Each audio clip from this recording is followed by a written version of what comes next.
दोस्तों नमस्कार। आप लोगों ने महसूस किया होगा कई बार बिना किसी कारण के भी मन थोड़ा खिन्न सा रहता है, समझ नहीं आता कि मैं अच्छा महसूस क्यों नहीं कर रहा।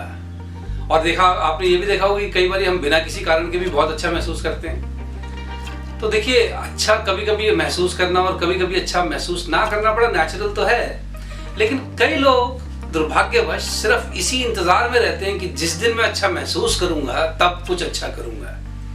देखिए, यहाँ पर मेरे ख्याल से थोड़ी सी एक गलती है। हम अच्छा महसूस करने के लिए खुद भी कुछ कर सकते हैं, उसके भी कुछ उपाय हैं। ओके, उनमें से कुछ उपाय मैं आपके साथ आज साझा करता हूं जिससे अच्छा महसूस करने में मदद मिल सकती है। लेकिन यहाँ मैं ये क्लैरिफाई कर दूं कि देखिए, अच्छा महसूस करने के लिए ये बहुत ज़रूरी है कि आपकी जो बाकी वातावरण की जो गतिविधियां हैं या घटनाएं हैं, कोई इतनी ज़्यादा खराब ना हो रखी हो कि उसमें तो फिर कुछ समय बाद ही आप कुछ अच्छा महसूस कर सकते हैं। तो मैं उसके उदाहरण आपको नहीं देना चाहता, आप सब समझदार हैं। मैं बात कर रहा हूँ सामान्य परिस्थितियों की, जब कोई ऐसा कोई बहुत कुछ खराब मेरे जिंदगी में नहीं हो गया, लेकिन फिर भी कई बार हम अच्छा महसूस नहीं करते।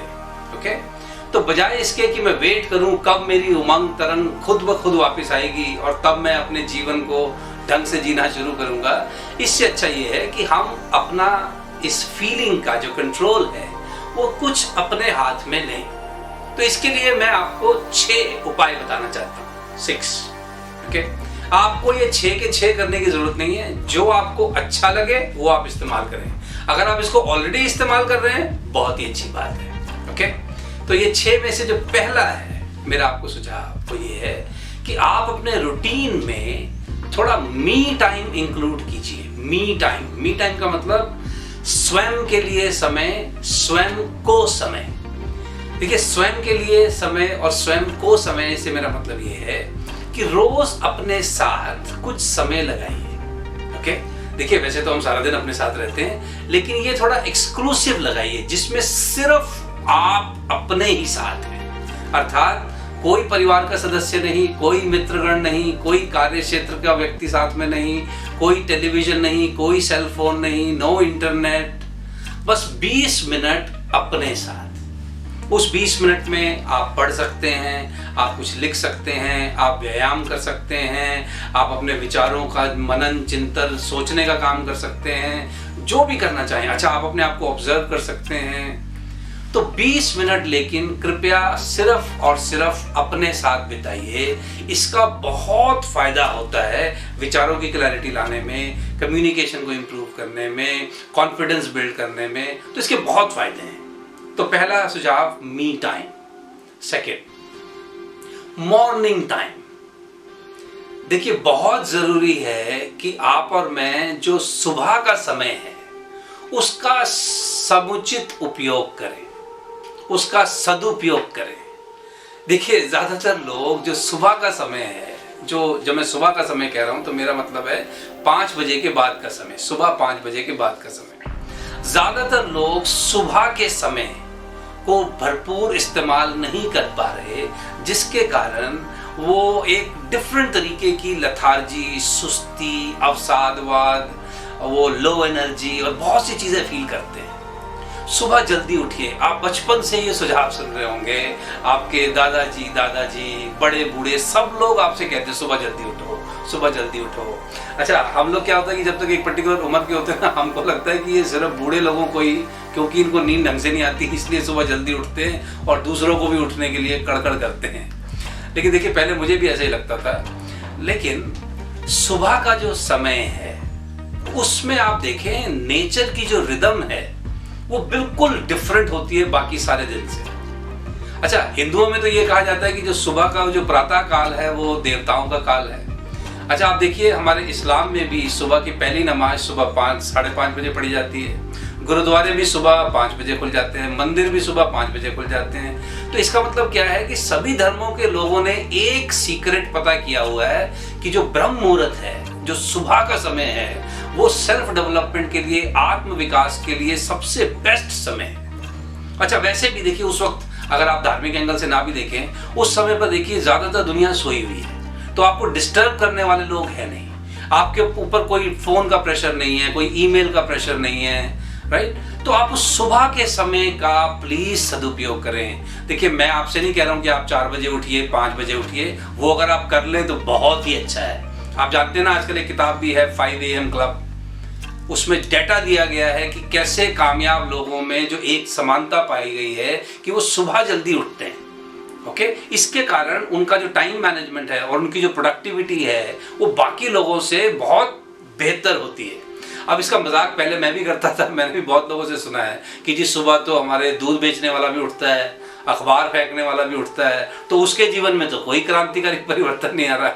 देखिए, तर्क सारे ठीक है, लेकिन प्लीज सुबह उठने का मतलब ये नहीं है कि सिर्फ सुबह उठना है। जब आप सुबह जल्दी उठते हैं तो आप अपने दिन को प्लान कर सकते हैं, आप एक्सरसाइज कर सकते हैं, आप अपनी पूरे आगे आने वाले दिन के लिए पूरी आप अपनी कोई सूची बना सकते हैं।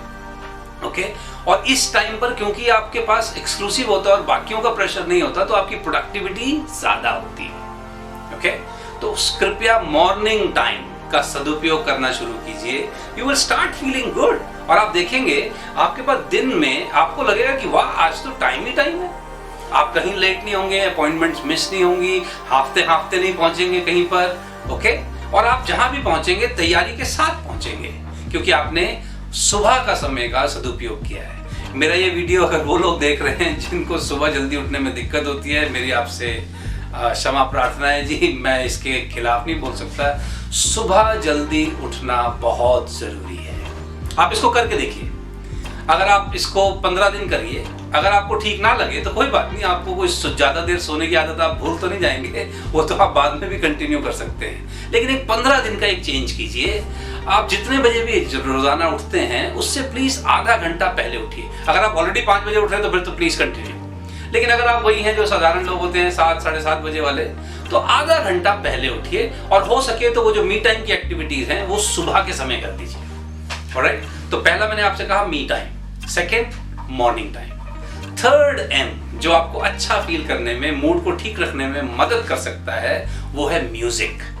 आप जानते हैं ना, आजकल तो मनोचिकित्सक भी म्यूजिक थेरेपी इस्तेमाल कर रहे हैं। ओके, तो अगर आप बैकग्राउंड में थोड़ा लाइट, जो भी म्यूजिक आपको पसंद है, अगर आप उसको ऑन रखें, अगर आप म्यूजिक से डिस्ट्रैक्ट नहीं होते तो, लेकिन अगर आपको म्यूजिक पसंद है तो यूज म्यूजिक।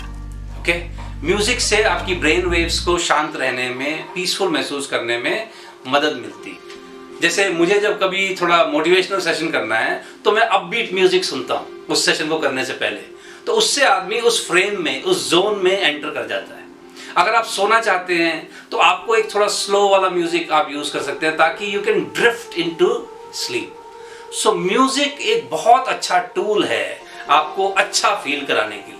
आप जिस जोन में जाना चाहते हैं, जिस तरह की फीलिंग फील करना चाहते हैं, यूज म्यूजिक। अच्छा, अगर हो सके तो इंस्ट्रूमेंटल म्यूजिक यूज कीजिए जिसमें कोई लिरिक्स ना हो, कोई वर्ड्स ना हो, वो और भी मदद करता है। लेकिन अगर आपको जिस तरीके का म्यूजिक पसंद है, आपको रॉक म्यूजिक पसंद है, आप रॉक म्यूजिक सुनिए, आपको गजलें पसंद है, आप गजलें सुनिए, आपको ठुमरी पसंद है, आप ठुमरी सुनिए, आपको सिर्फ नॉर्मल बैकग्राउंड इंस्ट्रूमेंटल म्यूजिक चलाना है, वो चलाइए, but use music. Music helps. देखिए, टेलीविजन लोग एंटरटेनमेंट के नाम पर देखते हैं, मैं आपको टीवी देखने को मना नहीं कर रहा, लेकिन देखिए, टेलीविजन से ज्यादा सूदिंग इफेक्ट म्यूजिक का होता है, क्योंकि टेलीविजन में आपकी आंखें, दिमाग, बाकी सब चीजें ना किसी चीज को समझ रही हैं, सॉल्व कर रही हैं, उसमें कुछ ना कुछ इनपुट आउटपुट चलता रहता है। But in case of music you are just receiving. Okay, so music एक अमेजिंग टूल है टू फील गुड। मूवमेंट। देखिए, शरीर को ना मूव करना बड़ा जरूरी है। यदि आप अपने शरीर को मूव नहीं करेंगे, एक्सरसाइज नहीं करेंगे, थोड़ा चलेंगे फिरेंगे नहीं, दौड़ेंगे नहीं, तो फिर अच्छा फील करना बहुत मुश्किल है, क्योंकि फिर एंडोर्फिन्स रिलीज नहीं होते, डोपामिन रिलीज नहीं होता। तो जितनी आपकी शरीर की मूवमेंट होती है उतना आपका अच्छा फील करने के चांसेस ज्यादा है। देखिए, सोफे पे बैठ के, जैसे अगर सपोज आप मेरा ये वीडियो इस वक्त देख रहे हैं, राइट, अब वीडियो देखना बहुत अच्छी बात है, आप वीडियो इसको देखिए, लेकिन वीडियो देखने के बाद अगर आप उठ के, मैं कह रहा हूँ, सिर्फ 10 पुशअप कर लें और आप उस वक्त ऑब्जर्व कीजिए अपने बॉडी में, how do you feel. Of course you feel great, you feel more energy in your system, right. So movement, जहां तक हो सके पैदल जाएं, जहां तक जा सकते हैं। हर जगह स्कूटर, मोटरसाइकिल, गाड़ी पर जाने की जरूरत नहीं है, जहां पर भी संभव हो। ओके, अच्छा, अपने ही घर में एक जगह से दूसरी जगह किसी और को भेजने की बजाय कि ये उठा के लाओ या ये पकड़ा दो, आप जाइए। सो जितना आप मूव करेंगे उतना आपको फायदा होगा। देखिए, मैं अक्सर लोगों से रिक्वेस्ट करता हूं कि जब आप जैसे ऑफिस से शाम को घर आते हैं तो आते ही बिस्तर पर ना जाएं, क्योंकि एक बार आदमी बिस्तर पर गया ना, उसके बाद तो गया।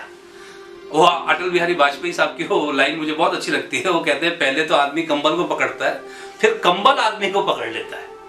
तो तरीका ये है कि आप अपने आप को थोड़ा बिस्तर से दूर रखें।